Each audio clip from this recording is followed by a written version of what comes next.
24 March એટલે કે TB દિવસની અંદર ગુજરાતની અંદર 1.31 લાખ દર્દીઓ નોંધાયા છે છેલ્લા 1 વર્ષમાં.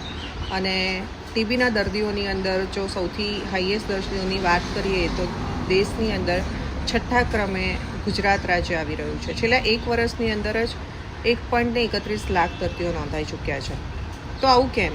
જ્યારે ભારત એક અગાર ઉપર હતું કે ટીબી મુક્ત દેશ બનવા જઈ રહ્યું હતું, ગુજરાત ટીબી મુક્ત રાજ્ય બનવા જઈ રહ્યું હતું, ઓલમોસ્ટ બની ગયું હોવા છતાં આ પરિસ્થિતિ આવીને કેમ ઊભી રહી? છેલ્લા 1 વર્ષની અંદર આટલી સંખ્યામાં દર્દીઓ ટીબીના કેમ વધી રહ્યા? આપણને સૌને ખબર છે કે એર આપણી બ્રીથેબલ છે જ નહીં. હાલની અંદર દરેક લોકો જે હમણે લાસ્ટ વિન્ટર જે ગયો એ વિન્ટરની અંદર કેટલા બધા લોકો બ્રીથિંગ રિલેટેડ કે લંગ્સ રિલેટેડ પ્રોબ્લેમ્સના લીધે થઈને પરેશાન થયા છે, ખૂબ જ હેરાન થયા છે, જેમાં દરેક એજના લોકો એમાં આવી ગયા છે, નાના બાળકથી લઈને વૃદ્ધો સાથે અને જવાન જો દરેક વ્યક્તિઓ, યુવાનો પણ એની અંદર સામેલ છે.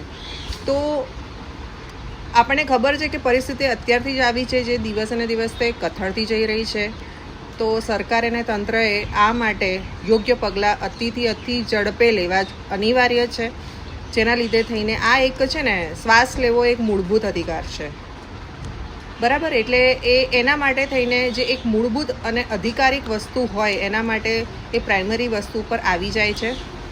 કારણ કે કહેવાય ને કે જીવ છે તો દુનિયા છે, જી હૈ તો જહાન હૈ, એક્સેટ્રા લાઈક દેટ. તો તંત્રએ આ બાબતે ચોક્કસથી પગલાં લેવા જોઈએ કે આવી પરિસ્થિતિ બને નહીં, અને જે પણ બની છે એને સુધારવી જોઈએ અને એના માટે હંમેશા કાર્યરત રહેવું જોઈએ, કારણ કે આ મૂળભૂત અધિકારીઓમાં મેં જેમ કીધું એમ આવે છે.